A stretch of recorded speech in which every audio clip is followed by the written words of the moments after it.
Welcome to the deep dive.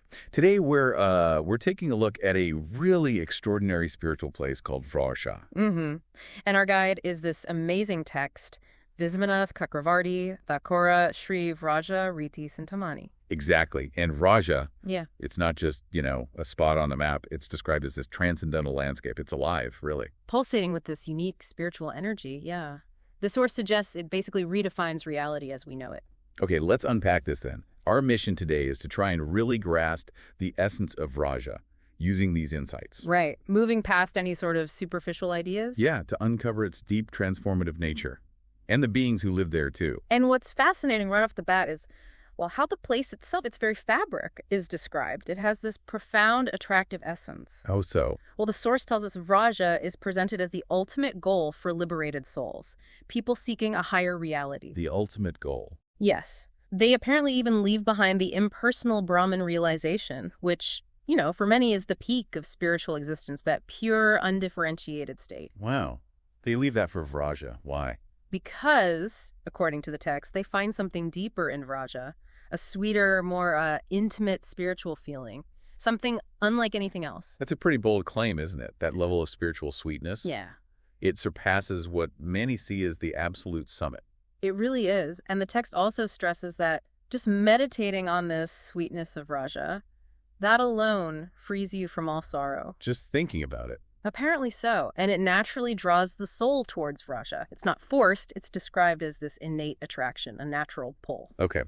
And the source mentions poetic qualities. It does. The author celebrates Vraja's poetic qualities. He even says his own poem becomes the best poem because it glorifies Vraja. So it's not just about, pretty scenery. No. It implies Vraja's very essence as a kind of spiritual art, a truth that can actually transform you if you engage with it. All right, so Vraja has this unparalleled sweetness, this attraction.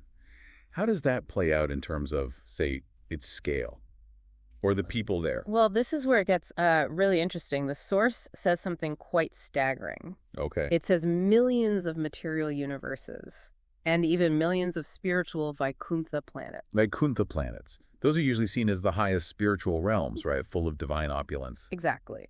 But compared to Vraja's opulence, the text says all those universes and Vaikuntha planets are considered insignificant. Insignificant. Millions of universes. Yeah. And it really does challenge how we usually think about spiritual hierarchy and scale. It does.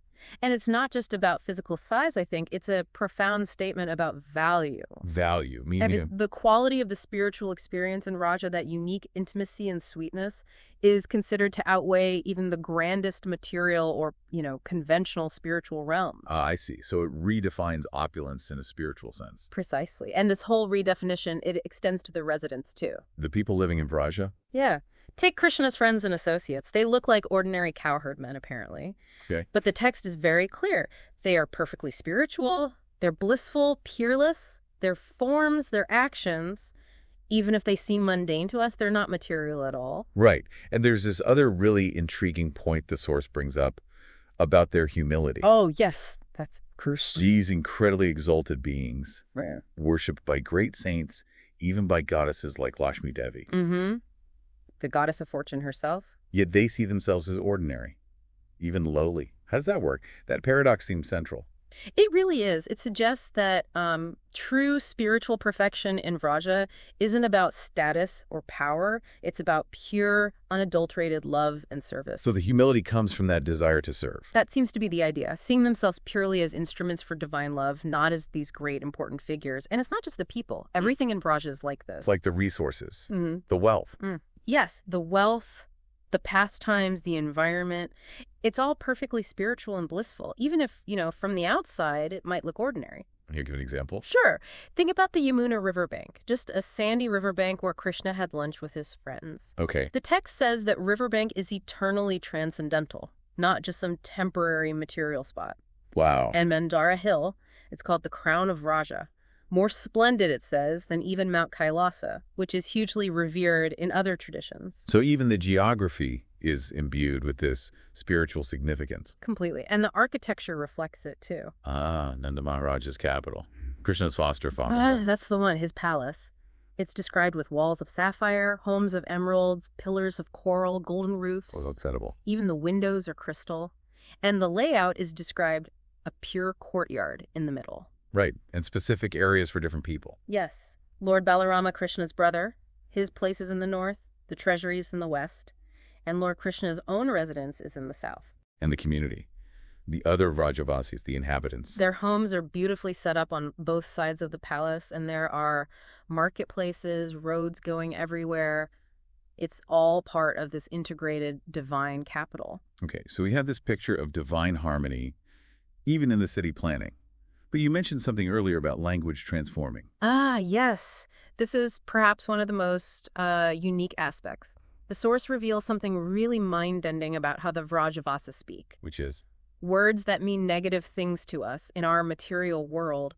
They use those same words to mean something pleasing, something auspicious, purely transcendental. Wait, negative words mean positive things. Exactly. It's not just wordplay. It seems to be a reflection of Raja's reality. In a place totally shaped by pure love, even the vocabulary changes to only reflect goodness. It's radical. Yeah. Can you give some examples, ones that really highlight this? Absolutely. Okay, so take the word matsara. For us, that means envy. Right, a negative. For them, it means my-like, something positive, something affectionate. Okay, what else? Mala, which we'd understand as defect or impurity, means gentle and delicate. Wow. And paka, meaning mud, becomes... aromatic ointments. No way. Okay, one more. How about kutilata, our word for crookedness or deviousness? Okay. In Vraja, it describes the beautiful shape of spiral earrings. That's amazing. Yeah. So even concepts like crookedness become descriptions of beauty. Exactly. Or tama, ignorance, for us refers to the pleasing darkness of night. And dvandva, material dualities like happiness and distress, means a happy couple. So it's a complete inversion of our material understanding. It seems to imply that in Vraja, reality itself is so soaked in love that language just adapts. Correct. It can only express the auspicious. That seems to be the essence of it. And it points to why the text says it's truly impossible to fully describe Raja's limitless opulence. Right. You mentioned even great sages couldn't quite capture it. Yeah, figures like Sukadeva Goswami, King Parikshit, known for their incredible spiritual insight. If they couldn't fully articulate it, that tells you something profound. It really does. And this reality, these pastimes of Krishna in Vraja, they're eternal. Yes, that's another crucial point. They aren't temporary events, even if they might seem that way to souls conditioned by a material perception.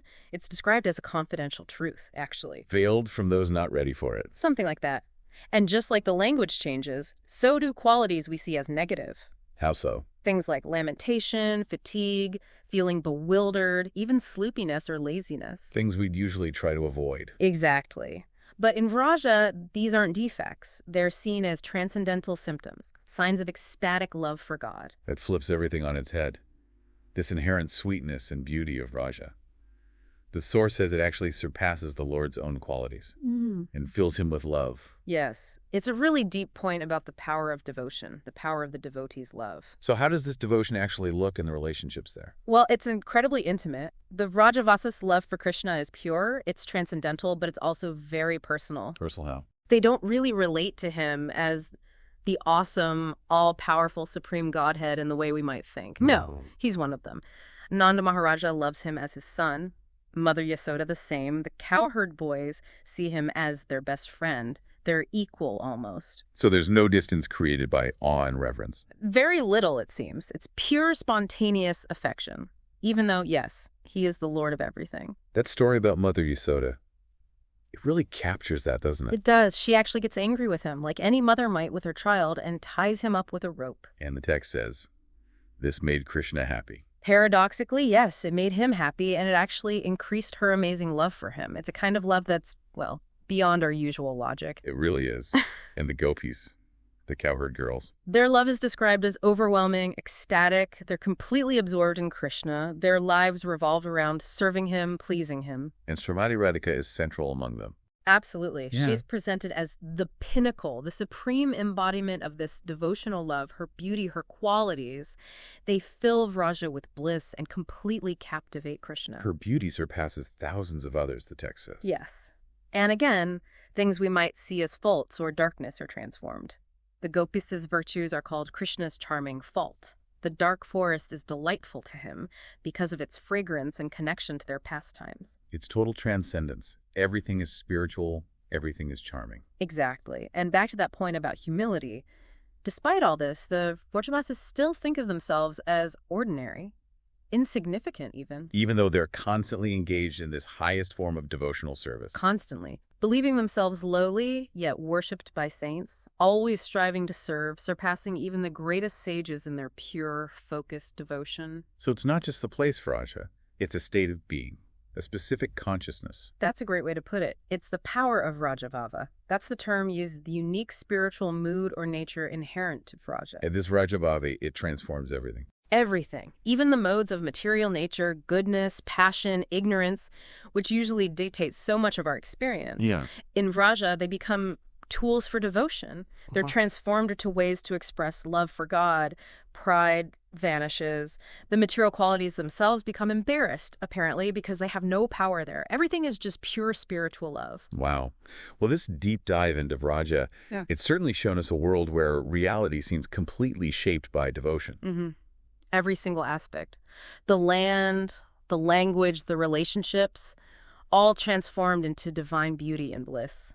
And the source, Visvanath Cakravarti Thakura Vraja Riti Cintamani, really gives us this incredible window challenging our normal ways of seeing things. It absolutely does. So maybe a final thought for you, our listener. We've seen this world, Vraja, where reality is molded by love, where even mundane things become divine.